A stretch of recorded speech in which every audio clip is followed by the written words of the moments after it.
Hello friends, आज हम discuss करेंगे आर एस प्री के सिलेबस के बारे में। तो आर एस के अंदर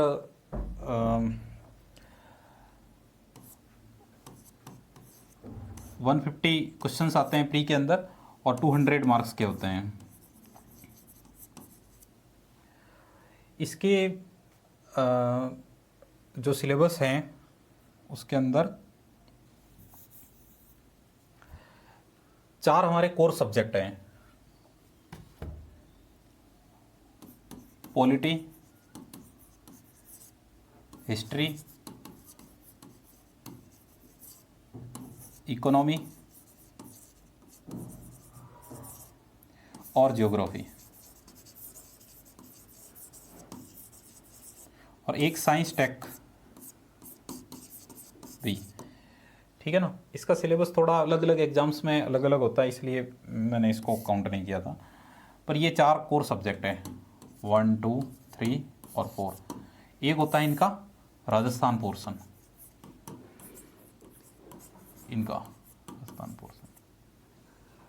तो आरपीएससी की स्ट्रेटेजी है, गवर्नमेंट की स्ट्रेटेजी है कि जो अपना राजस्थान पोर्शन होता है उसका जो वेटेज है वो प्री के अंदर ज़्यादा रहता है।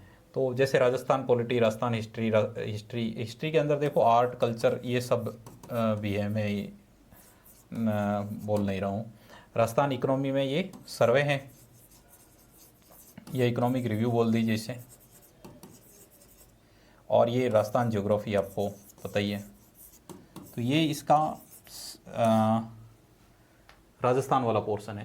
तो एक बार देखते हैं कि इस राजस्थान वाले का कितना वेटेज रहता है। थोड़ा सा जैसे राजस्थान जो इतिहास है, आर्ट कल्चर है, इसके लगभग 15 से 18 क्वेश्चन आते हैं। इसी तरह से जो राजस्थान ज्योग्राफी है उसके लगभग 14 to 15 क्वेश्चन आ जाते हैं। ये कई बार देखो सर्वे से ओवरलैप हो जाता है, कोई सर्वे में काउंट कर लेता है इनको, कोई किधर काउंट कर लेता है। और इसके अलावा और क्या होना है, इकोनॉमी हो गई, राजस्थान की पॉलिटी, इसके भी 11 से 13 क्वेश्चन आ जाते हैं।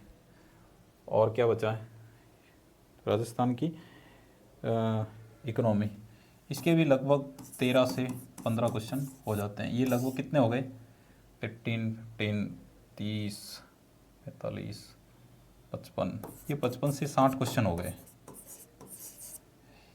प्लस रीजनिंग और मैथ्स, इसके 20 क्वेश्चन हो गए। ये लगभग 80 क्वेश्चंस तो है ही। इसके बाद में करंट, जो करंट है, करंट का पोर्शन भी अच्छा खासा होता है। 25 के आसपास क्वेश्चन आ जाते हैं, 20-25। और उसमें भी मैक्सिमम होता है वो राजस्थान का पोर्शन ही रहता है। बहुत ही सिंपल क्वेश्चन होते हैं राजस्थान करंट के। तो वो जो करंट के जो क्वेश्चन हैं वो भी अगर हम राजस्थान के 10 क्वेश्चन मान लें तो ये राजस्थान का जो पोर्शन है वो कितना हो जाएगा, 70 का, प्लस ये 20 वो रीजनिंग और मैथ्स वाले, तो ये लगभग 90 क्वेश्चन हो गए आउट ऑफ 150। 90 से क्रॉसिंग है, 90 तो ठीक है, 90 से क्रॉसिंग है।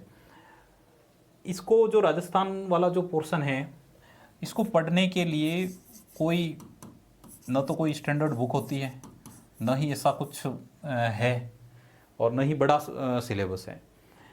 इसलिए जो भी आपके पास नोट्स हैं उनसे पढ़ लें, बड़े ही शॉर्ट्स हैं और इनके आधार पे मतलब प्री के अंदर ये एसेंशियल है। अनफॉर्चुनेटली मेंस के अंदर इनका इतना वेटेज नहीं होता है। मेंस में अब मैं अलग से बता देता हूँ। मेंस के अंदर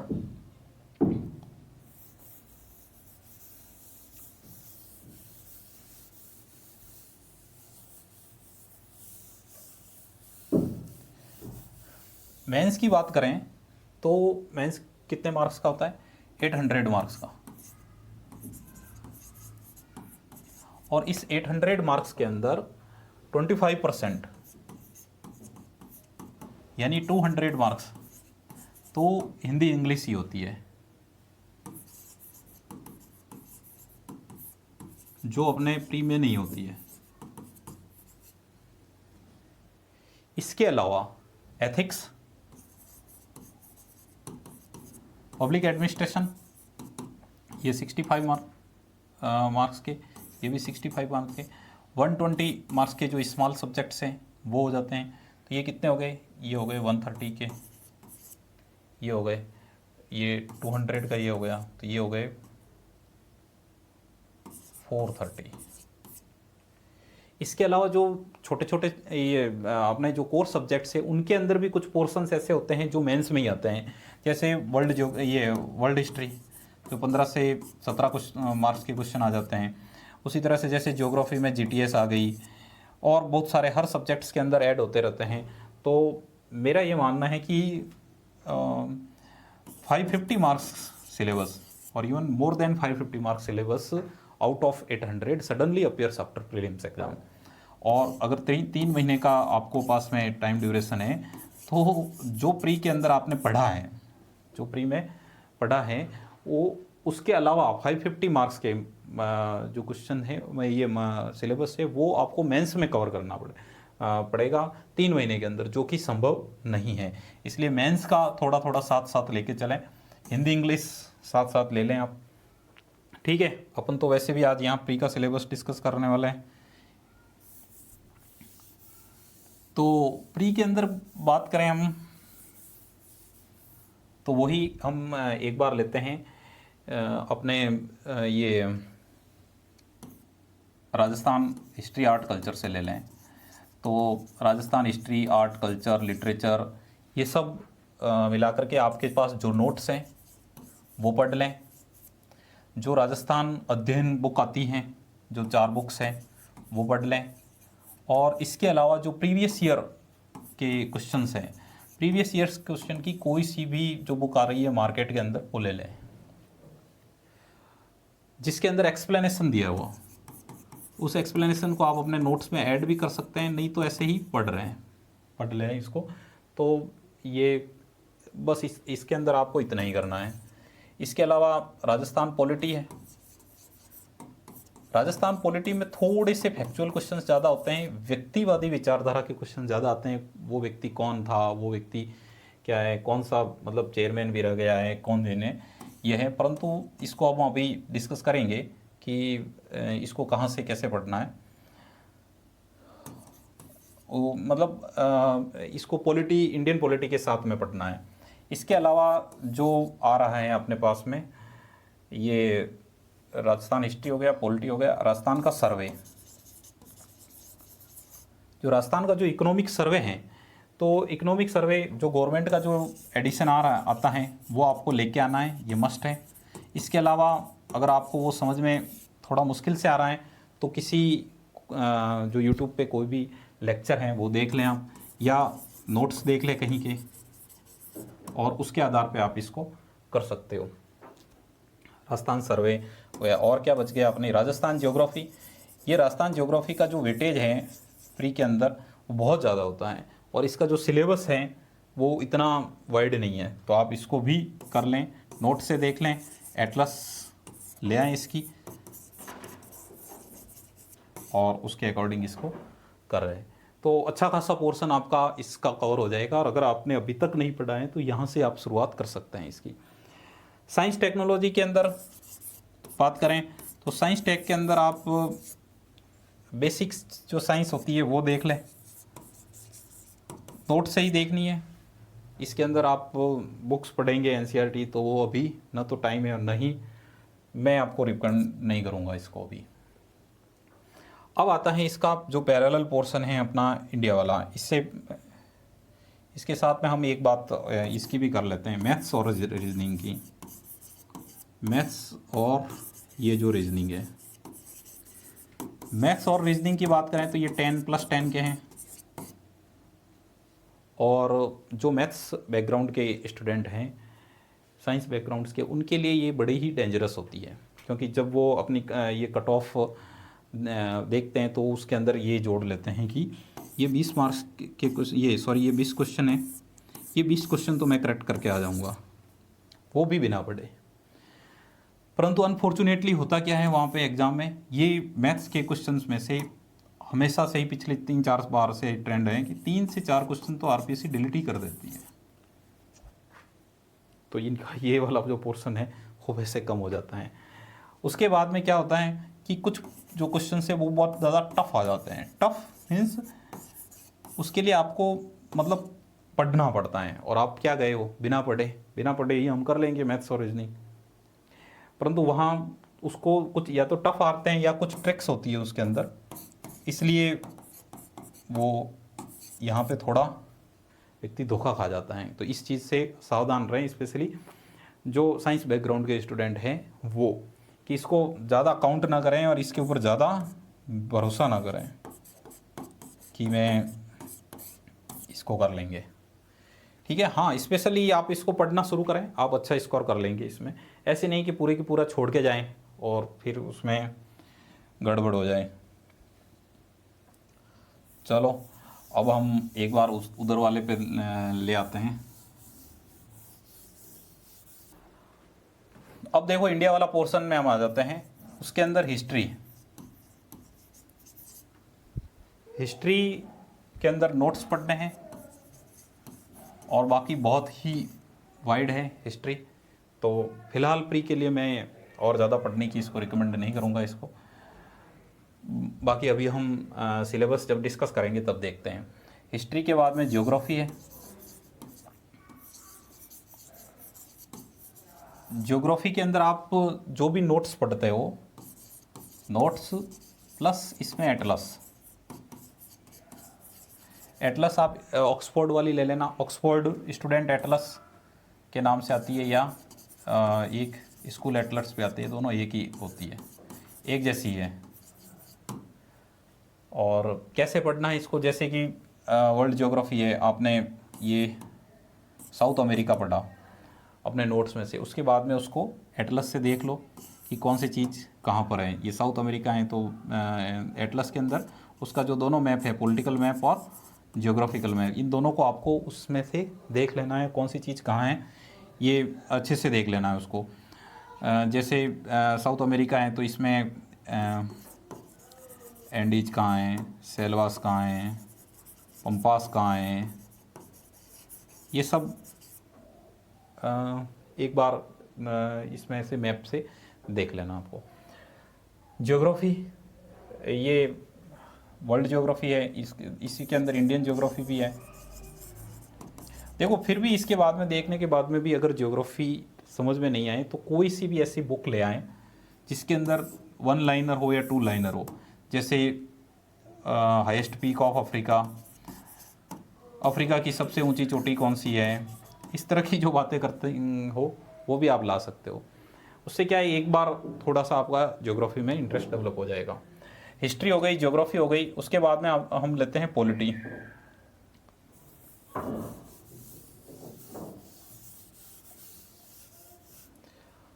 पॉलिटी की एक बुक आती है जो हम सबको पता है, एम लक्ष्मीकांत। और ये जो पॉलिटी का रामबाण है, एम लक्ष्मीकांत बुक, और ये आपको पढ़नी है। कि मैं ये कहूँगा कि आरएस या सिविल सर्विसेज का जो रास्ता है वो एम लक्ष्मीकांत के अंदर से जाता है। अब इसको पढ़ना कैसे है, तो एम लक्ष्मीकांत 3-4 भागों में डिवाइड है। जैसे एक स्टार्ट होती है फंडामेंटल राइट से, एक है इसका भाग प्रेसिडेंट और उसके आगे का जो पोर्शन है, उसके बाद में गवर्नर यानी स्टेट पॉलिटी आ जाएगी। यहाँ पर स्टेट पॉलिटी है। उसके बाद में ये अर्बन लोकल बॉडीज है, यूएलबी, पंचायती राज, और इसके बाद में जो कमीशंस हैं अपने आयोग, वो है। जब आप पॉलिटी स्टार्ट करें पढ़ने के लिए, आपको जहाँ आपको इंटरेस्ट हो उस पोर्शन से आप इसको स्टार्ट कर दें, ठीक है ना। स्टार्टिंग से एकदम फर्स्ट पेज से इसको ना करें, यहाँ से कर लें, कहीं से भी जो अच्छी लगे उसको वहाँ से कर लें। रिवाइज करते टाइम पे भी कभी यहाँ से कर लिया, कभी यहाँ से कर लिया, कभी यहाँ से कर लिया, इस तरह से आप इसको रिवाइज कर सकते हो एम लक्ष्मीकांत को, ठीक है। अब एम लक्ष्मीकांत पढ़ने के साथ में आपको जो गवर्नमेंट का जो बेयर एक्ट है वो भी आपको इसके साथ में पढ़ना है। इन कॉन्स्टिट्यूशन ऑफ इंडिया सीधा उसको पढ़ने का क्या तरीका है, जैसे आपने फंडामेंटल राइट्स पढ़े एम लक्ष्मीकांत में से, पूरा पोर्शन आपका हो गया। उसके बाद में आप बियर एक्ट उठाइए और बियर एक्ट के अंदर से जहाँ फंडामेंटल राइट्स है उस पोर्शन को बियर एक्ट में से पढ़ लीजिए। एक्चुअल में क्या है कि इसको पढ़ने के लिए जो हमारा जो भारत का जो संविधान है उसकी एक स्टैंडर्ड लैंग्वेज है और उसके अंदर जनरली कोई साइनोनिम्स या पर्यायवाची शब्द है नहीं। अगर जैसे कि ये वर्ड है, ये वर्ड कॉन्स्टिट्यूशन में दिया है तो वो वर्ड ही इम्पोर्टेंट है।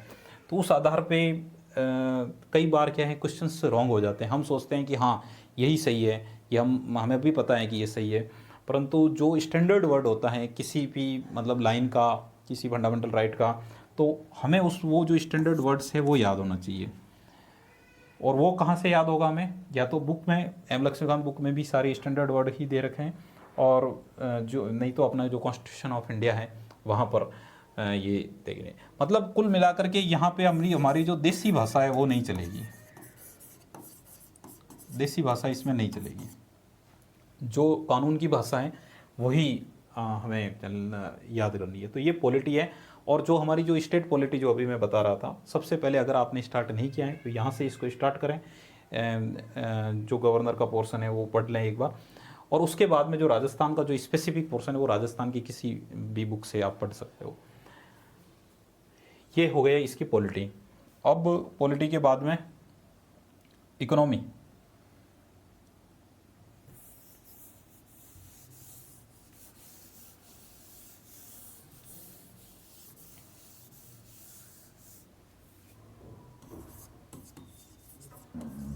इकोनॉमी में देखो, एक तो जो बेसिक इकोनॉमी होती है वो, बेसिक इकोनॉमी में क्या क्या आएगा? बैंकिंग, बजट, डिमांड सप्लाई,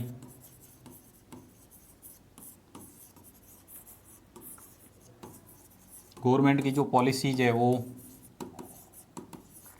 और भी इन्फ्लेशन जो आप सबको जो भी पता है। तो ये हमारी जो बेसिक इकोनॉमी है इसमें से आते हैं। ये है, अनफॉर्चुनेटली मेंस में इसमें से क्वेश्चंस आते नहीं हैं। प्री के अंदर इसमें से क्वेश्चन आते हैं, मेंस के अंदर थोड़े से अप्लाइड आ जाते हैं या बहुत ही साधारण से क्वेश्चन आ जाते हैं। और एग्रीकल्चर और एनवायरनमेंट के क्वेश्चंस ज़्यादा आते हैं, एग्रीकल्चर प्लस एनवायरनमेंट। ये गवर्नमेंट की मतलब हाईएस्ट प्रायोरिटीज है, एनवायरनमेंट और एग्रीकल्चर।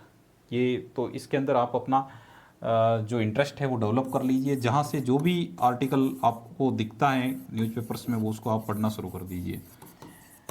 तो ये इकोनॉमी हो गई अपनी। अब एक बार अपन इसके मैथ्स साइंस वो हो गया, पॉलिटी हमने बता दिया, हिस्ट्री एक बार हमने बता दिया इसको भी, और क्या बचा है? ज्योग्राफी, वो भी हो गया, इकोनॉमी ये हो गया है, यही है। साइंस टेक सिंपल सी बात है, कहीं से भी आप पढ़ लीजिए इसको, क्योंकि मेंस के अंदर थोड़ा अलग पोर्शन है। वैसे तो जो है वो है ही, परंतु जो प्री का सिलेबस है वो थोड़ा सा शॉर्ट है, मेंस में बहुत बड़ा है साइंस टेक्नोलॉजी का सिलेबस। ठीक है, इसके अंदर तो थोड़ा सा जो करंट के जो टॉपिक है वो आप देख ले। करंट के टॉपिक यानी इसरो ने क्या किया है, डीआरडीओ ने क्या किया है, एग्रीकल्चर में क्या इन्वेंशन हुए हैं, और बाकी क्वेश्चंस कहीं से भी आ सकते हैं।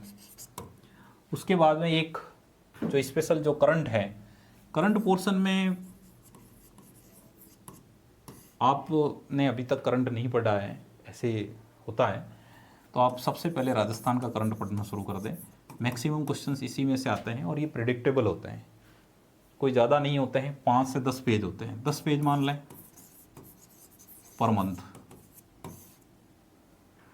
थोड़ा थोड़ा भी पढ़ोगे तो पिछले 12 महीने का कवर हो जाएगा, प्री से 12 महीने पिछले, यानी आप लगभग जनवरी से ले सकते हो।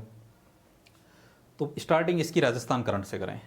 ठीक है, अब हम थोड़ा सा उसके पीछे चलते हैं।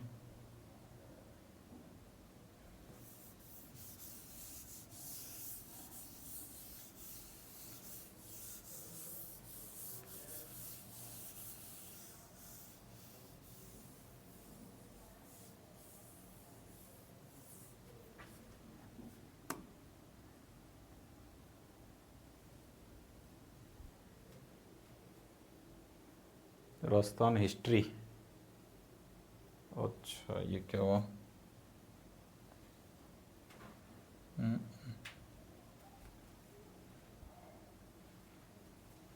क्या हुआ इसका?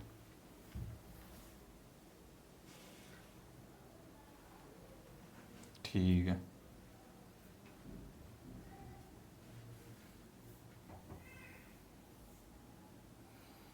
हाँ, Rajasthan history, art, culture, literature, tradition and heritage of Rajasthan. क्या हुआ? हाँ ठीक है, ठीक है। अब Rajasthan history, art, culture, literature, tradition and heritage of Rajasthan. तो देखो जो आरपीएससी है वो भी अपना जो सिलेबस है वो यहीं से स्टार्ट कर रही है, तो हमें भी यहीं से स्टार्ट करना है। बहुत ही जो बोरिंग सा टॉपिक है वो इसके अंदर पहले नंबर पे है, pre historical sites of Rajasthan, paleolithic to chalcolithic and bronze age. तो देखो एक तो इसके अंदर जो नेम ऑफ प्लेस है, जैसे बागोर, तिलवाड़ा, बूढ़ा पुष्कर, जायल, आहड़ सिविलाइजेशन, जोधपुरा, ये सब इस तरह से आप याद कर लें। कहाँ से क्या मिला है वो याद कर लें, कहाँ के जो एग्जीक्यूटर हैं, खुदाई किसने की है वहाँ पर, उत्खनन किसने किया है वो याद कर लें, यही ठीक है। बाकी आप एक तरह से और याद कर रहे हैं, ये तो थोड़ा छोटा पोर्शन है, यानी आप इंडस वैली से भी देख सकते हो, इंडस वैली के कौन कौन से अपने पास में जो स्थल है वो। इसके बाद में यहाँ से पूरे आगे भी चल महाजनपद काल के कौन कौन से हैं, मौर्य काल के कौन से हैं, गुप्त काल के कौन से हैं, जो अपने जो स्थान हैं राजस्थान के अंदर वो देखने हैं, उनसे क्या मिला हुआ है, बुना हुआ वस्त्र कहाँ से मिला है, और अलग अलग तरह के जो मृदभांड है वो कहाँ से मिले हैं वो आप देख लग सकते हैं। थोड़ा सा बोरिंग टॉपिक है, बट आरपीएससी इसमें से क्वेश्चंस पूछती है तो हमें इसको पढ़ना ही है। उसके बाद में हिस्टोरिकल राजस्थान, कितना टाइम हो गया, 18। Historical important historical centres of early Christian era society, religion, culture, ancient Rajasthan, ये ठीक है, ये इसके अंदर से आपका कवर हो जाएगा। Political and cultural achievements of prominent rulers as a dynasty, तो राजस्थान में जो भी डायनेस्टीज है वो, जो प्रमुख डायनेस्टीज है वो उस टाइम उनके पास में कौन कौन से जो राइटर्स थे, वो उन राइटर्स की बुक्स कौन कौन सी है, इन कल्चरल ये जो हैं इन्होंने जनहित के कौन कौन से काम किए हैं, पब्लिक वेलफेयर के कौन कौन से काम किए हैं इन डायनेस्टीज़ ने, वो कुछ जो वाटर बॉडीज का निर्माण किया है, रिजर्वियर्स का निर्माण किया है वो, इनस्क्रिप्शंस, इनके जो अभिलेख हैं वो, इस तरह से आप इन सबको देख सकते हो। और administrative and revenue system of medieval Rajasthan, तो कौन कौन सी जो पद थे, जैसे राजा है, प्रधान है, दीवान है, मीर बख्शी है, मीर समा है, नैमित्तिक है, ये सब जो नाम हैं वो आपको मतलब किसका क्या कार्य था, या कौन से भाग में किसको किस नाम से जाना जाता था वो आपको देखने हैं।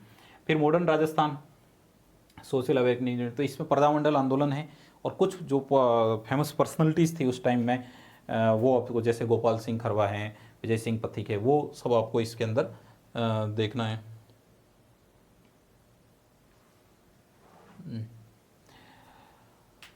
उसके बाद में क्या है, इंटीग्रेशन ऑफ राजस्थान, आरपीसी का फेवरेट टॉपिक है ये, इसका डेट सहित सारे पोर्स ये जो स्टेप है वो आपको याद होने चाहिए।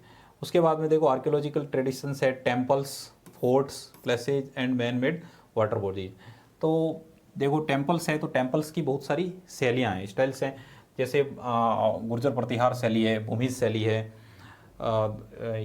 कौन कौन सी गुर्जर प्रतिहार शैली नहीं है, तो और उनके जो एग्जाम्पल्स हैं वो आपको याद पता होना चाहिए। फोर्ट्स, राजस्थान के जो भी फेमस फोर्ट्स हैं वो, बाकी बहुत सारे फोर्ट्स हैं, और पैलेसेज हैं, मैन मेड वाटर बॉडीज, ये आपको पता ही है ये सब आपको। पेंटिंग्स, हैंडीक्राफ्ट्स, तो जो वेरियस स्कूल से पेंटिंग की 4-5 है वो आपको देखनी है। और उनकी कुछ और स्पेशल चीज़ होती है, हर पेंटिंग्स के अंदर अलग अलग विशेषता होती है। जैसे एक जो नायिका है उसका हर पेंटिंग्स में अलग अलग ये हर स्कूल में अलग अलग तरह से वर्णन किया गया है। जैसे मेवाड़ में, मारवाड़ में, इन सब में जैसे कहीं विप्लुब्धा हैं, कहीं रूपगर्विता हैं, कहीं प्रोसितपतिका है। तो इस तरह से ये आपको सीधा सीधा पूछ सकते हैं कि रूपगर्विता नायिका कौन सी स्कूल के अंदर है।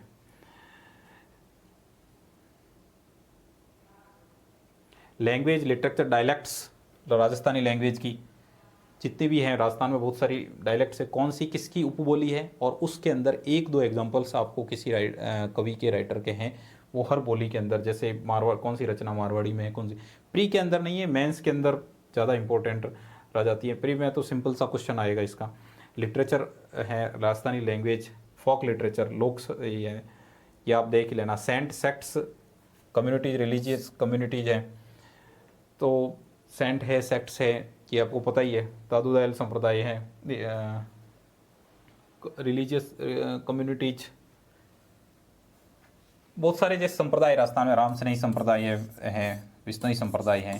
तो इनके जो संस्थापक थे उनके उनके द्वारा दी हुई शिक्षाएं, ठीक है। कई बार उनका जो निजी जीवन है वो भी पूछ लेते हैं, माता पिता के नाम हैं।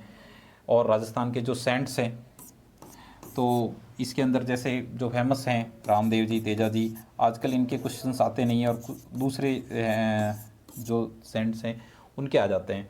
परंतु फिर भी हमें इनको ये मतलब ये तो बेसिक है, यहाँ से तो हमें करना ही है। सोशल लाइफ राजस्थान में, फेयर्स, फेस्टिवल्स, कौन से इलाके में कौन सा फेस्टिवल होता है, कौन सा बनने, सोशल कस्टम स्टडीज़, राजस्थान के जो रीति रिवाज हैं वो है इसके अंदर। कि रीति रिवाज देखो कोई ज़्यादा तो है नहीं, एक तो शादी विवाह के होते हैं, और एक जैसे कि मृत्यु से संबंधित होते हैं, वो ये सब रीति रिवाज होते हैं। Leading personalities of Rajasthan, Rajasthan की कौन कौन सी लीडिंग पर्सनालिटीज है, वो सब चीज़ें ये आपको देख लेनी है। ये कहाँ से होगा? ठीक है।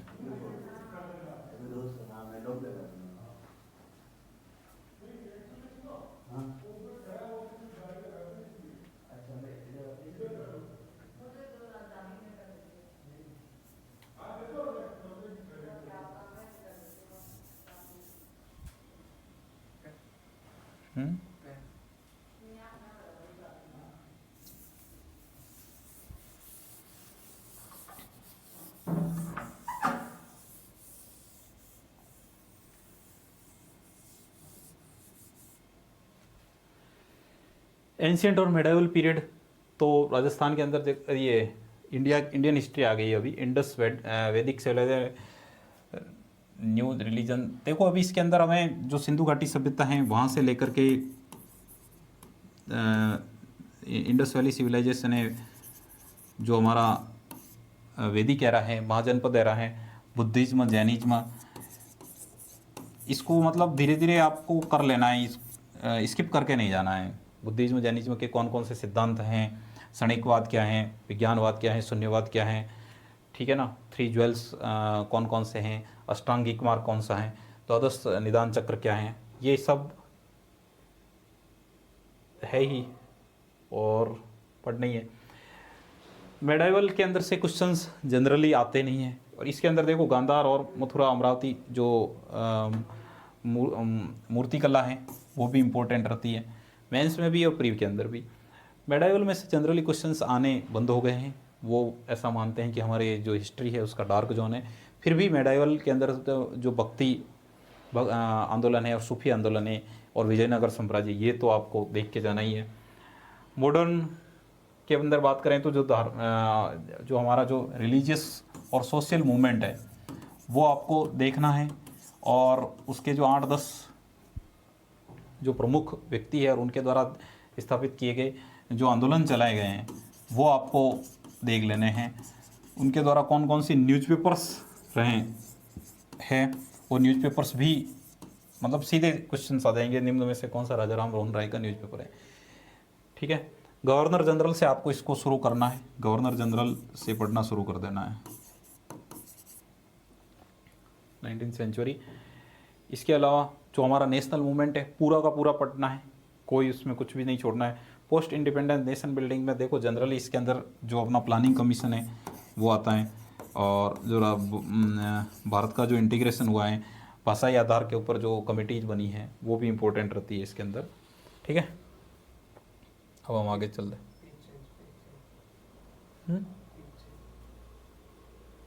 अच्छा,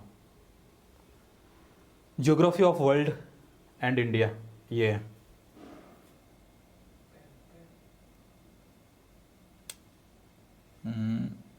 कौन से होगा ये?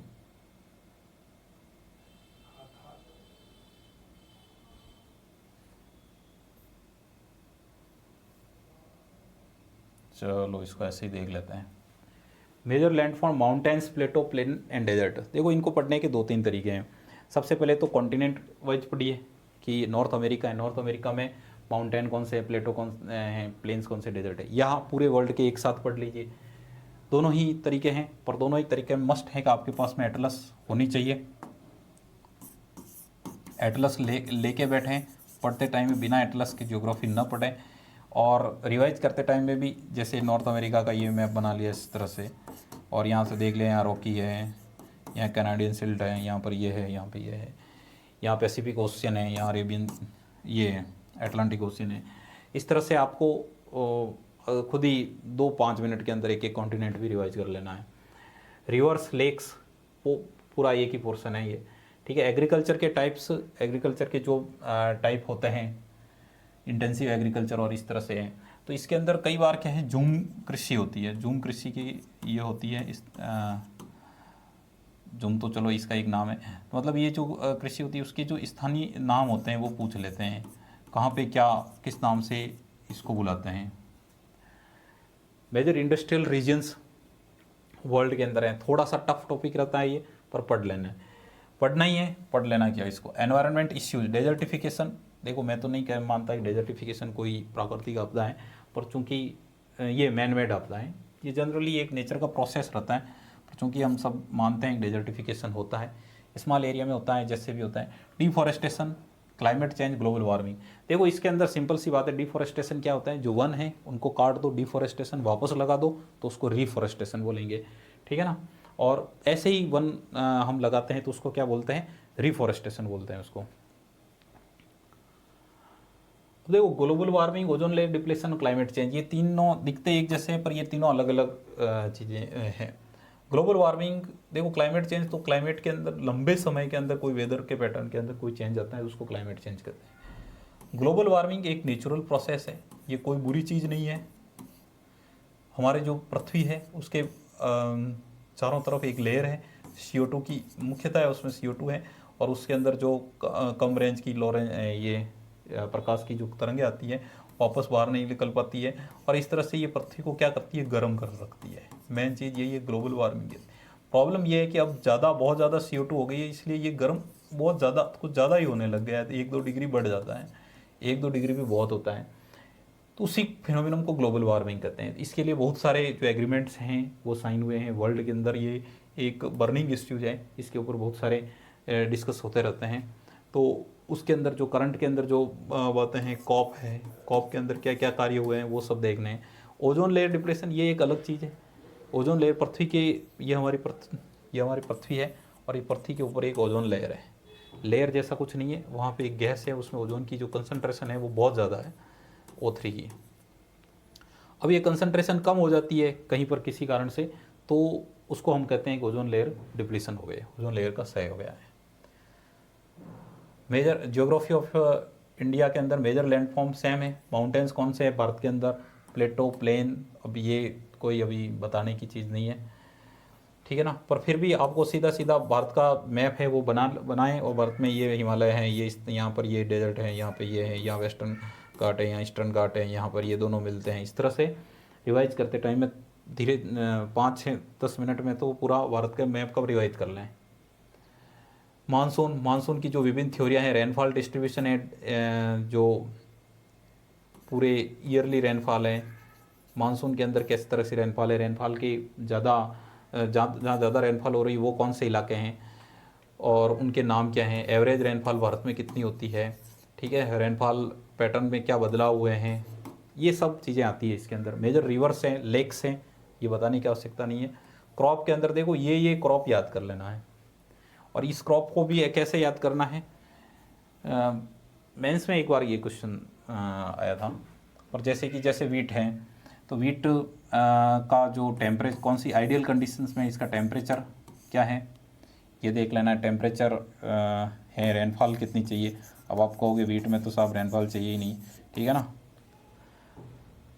मतलब अपने को इरिगेशन की आवश्यकता रहती है तो वो उसी के अंदर मेजर करते हैं, तो इसको रेनफॉल मतलब रेनफॉल ही बोल लेते हैं। टेम्परेचर है, रेनफॉल है, इसकी कौन कौन सी वेराइटीज होती है, कहाँ कहाँ ये भारत में कहाँ कहाँ उगाया जाता है ये, तो ये जो इसका जो एरिया है वो कौन कौन सा है। राजस्थान में ये कहाँ पे उगाया जाता है, राजस्थान का कौन सा स्थान है, ठीक है ना। भारत का पर ये भारत कितना मेट्रिक टन इसके अंदर उत्पादन करता है, भारत का कौन सा स्थान है वर्ल्ड के अंदर। इस तरह से आपको पूरा एक जैसे मेंस में भी आए तो सीधा मतलब रामायण नहीं लिखनी है, ऐसा लिखो 1 2 3 ऐसे टेम्परेचर ये करके यहाँ पर आगे आगे लिख लो। इस तरह से लिखने पर आरपीएससी ने 5 में से 5 मार्क्स भी दिए हैं। क्रॉप्स हो गए। मेजर मिनरल्स, देखो मिनरल्स का जो पोर्शन है ये सबसे ज़्यादा इग्नोर किया जाने वाला पोर्शन होता है ज्योग्राफी में, परंतु जिस तरह से इस बार मेंस के अंदर क्वेश्चन आए हैं उससे ये तो प्रूव हो जाता है कि इसको इग्नोर करने वाली ये जो मिनरल है वो चीज़ है नहीं। तो मिनरल्स का जो पोर्शन है वो राजस्थान में भी है, इंडिया में भी है, वर्ल्ड में भी है, और इनको आप कैसे भी याद करें पर अब इनको याद करना है। Industrial region, national highway, major transport corridor, map से देख ले बड़ा कौन सा है छोटा कौन सा है, ठीक है ना।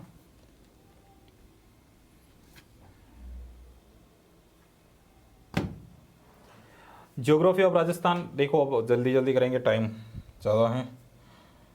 तो ज्योग्राफी ऑफ राजस्थान के बाद देख लेना ये भी मेजर, नहीं तो अलग से डिस्कस करवा देंगे। नेचुरल वेजिटेशंस क्या हैं, क्रॉप्स सेम चीज़ वही फॉलो होगी। इरिगेशन प्रोजेक्ट, मेजर और माइनर इरिगेशन प्रोजेक्ट कौन कौन से हैं। मिनरल्स, मेटल बनने, ये जो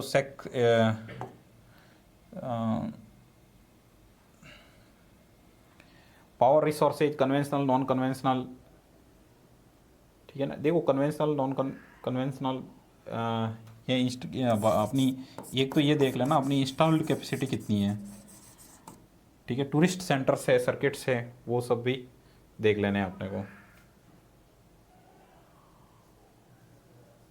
ज्योग्राफी ऑफ राजस्थान, फिर देखो ये पॉलिटिकल सिस्टम, ये क्या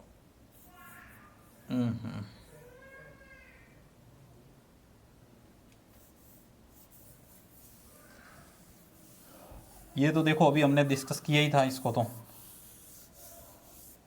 philosophical product, the constitution assembly, सैलाइड pictures, fundamental rights, देखो डीपीएसपी हैजेसेक जैसे याद करने हैं, फंडामेंटल ड्यूटीज हैजेसेक जैसे याद करनी है जो भी अपने संविधान में दे रखी है, ठीक है। प्रिम्बल हैजेसेक जैसे याद करनी है, कोशिश करें कि फंडामेंटल राइट्स भी याद कर लें। उसके बाद में अभी जैसे डिस्कस किया था प्रेसिडेंट से शुरू होता है, आप एम लक्ष्मीकांत से पढ़ लें। इलेक्शन कमीशन ऑफ इंडिया, देखो इनका कार्य, जो मेंबर्स होते हैं इनका कार्यकाल कौन कैसे होता है, नियुक्ति कैसे होती है। प्री के अंदर ज़्यादा इतना बड़ा है, वर्तमान के अंदर इनके जो मेंबर्स कौन हैं, चेयरमैन कौन हैं, इस तरह से क्वेश्चंस आ जाते हैं। भारत का जो फेडरल सिस्टम है, democratic in India, coalition government, national integration, देखो इनमें से अब कोई भी क्वेश्चन आ सकता है, ऐसा कुछ नहीं है, परंतु मेन यहाँ से क्वेश्चन आने के चांसेस रहते हैं प्रीलिम्स में। Political and administrative system of Rajasthan, वो सेम है, इसकी 2 कॉपी है आई, बस ये सुप्रीम कोर्ट की जगह इधर क्या आ गया, high court. District administration, local self government, Panchayati Raj institutions पढ़ लेना है एम लक्ष्मीकांत से। फैक्चुअल के लिए आप कोई सी भी बुक थोड़ी सी रेफर करके जो कुछ चीज़ें होती हैं वो थोड़ी थोड़ी सी चीज़ें राजस्थान की आती है वो आप देख लेना, ठीक है। और इसके बाद में क्या है, इंस्टीट्यूशन, ये कमीशंस है, सबसे ऊपर क्या है, ये कमीशंस है।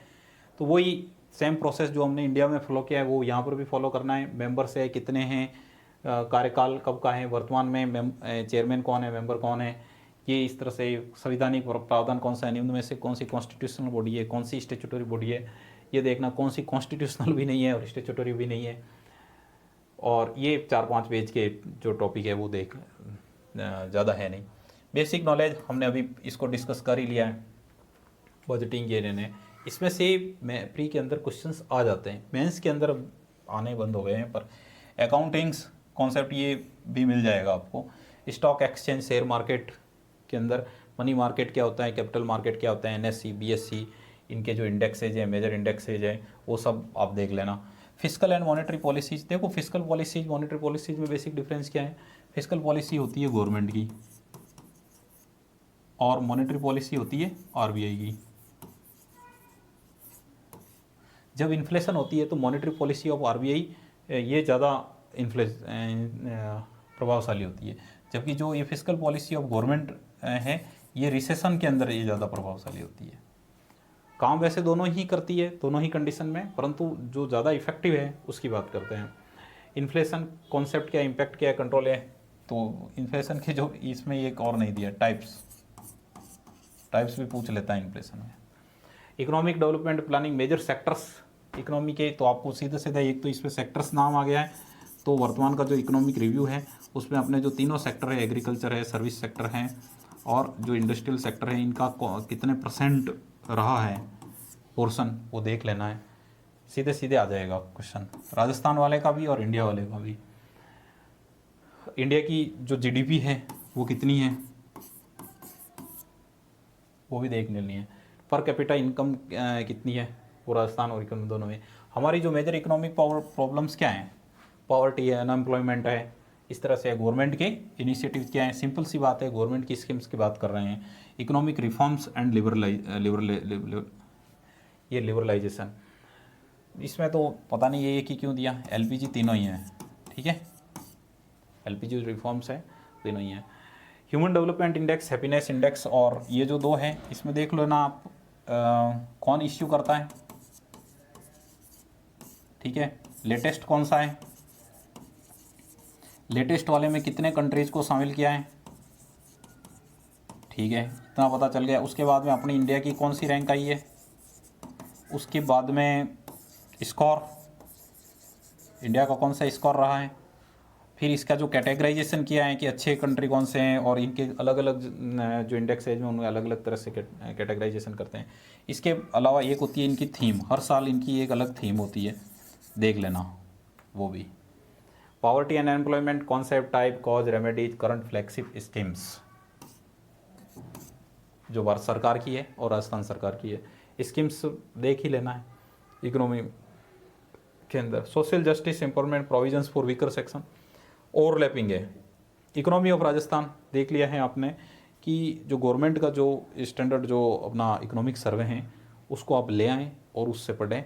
अगर वो समझ में नहीं आ रहा है तो फिर आप यूट्यूब पे कोई भी जो टीचर हैं वो पढ़ा रहे हैं उनको आप देख सकते हैं, और उनके जो नोट्स है वो पढ़ने के बाद में इसको आप रेफ़र कर सकते हैं, क्योंकि ये इसका क्या है थोड़ा सा बड़ा पोर्शन होता है, मेंस के लिए बहुत ज़्यादा उपयोगी रहता है। इसलिए मैं आपको रिकमेंड करूँगा कि अंत के अंदर आप जो गवर्नमेंट का जो इकोनॉमिक रिव्यू है उसके ऊपर आ जाएं, हाईलाइट कर लें उनके अंदर पोर्शंस को, और ये सारे उसमें आपको इंफ्रास्ट्रक्चर, इंस्टॉल कैपेसिटी, और इसके ऊपर जो स्टार्टिंग के अंदर जो जो इंडेक्स हैं वो 8-10 पॉइंट है उसके अंदर, वो देख लें। इंस्टॉल्ड कैपेसिटी कितनी है, राजस्थान की जीडीपी कितनी है, जीएसटी भी कितनी है, और पर कैपिटा इनकम कितनी है, इस तरह से ये। Science technology, basics of everyday science, कुछ भी आ सकता है इसमें से।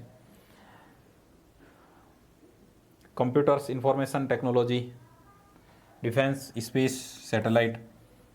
अब इसमें से अब क्या बताएं क्या है इनके, देखो डिफेंस के अंदर भी आ सकता है, स्पेस में इसरो के और डीआरडीओ के जो नए प्रोजेक्ट्स हैं वो क्या है ये देख लें आप। बाकी इसको व्यवस्थित पढ़ लें क्योंकि मेंस में भी ये है। नैनो टेक्नोलॉजी ये भी मेंस में है, बायोटेक्नोलॉजी है, जेनेटिक इंजीनियरिंग है, इनके नए डेवलपमेंट कौन से हैं, बाकी इनके जो कॉन्सेप्ट्स हैं पढ़ने हैं ही वो, पर थोड़े इस ये कवर हो जाए उसके बाद में आप पढ़ सकते हो इसको, तो ठीक ही है। Food, nutrition, health care, environment, biological changes and there effects, ठीक है। मेरे हिसाब से ये हो गया है कंप्लीट अभी तो। और हाँ, अब देखिए कि प्री का पेपर अटेम्प्ट कैसे करें, तो उसके 2-3 स्ट्रेटेजी अलग अलग लोग अलग अलग तरह के फॉलो करते हैं। एक कि जितने ज़्यादा क्वेश्चंस अटेम्प्ट किए जा सकें, मैक्सिमम क्वेश्चन अटेम्प्ट करें, और दूसरा है कि मैक्सिमम करेक्ट क्वेश्चंस अटेम्प्ट करें।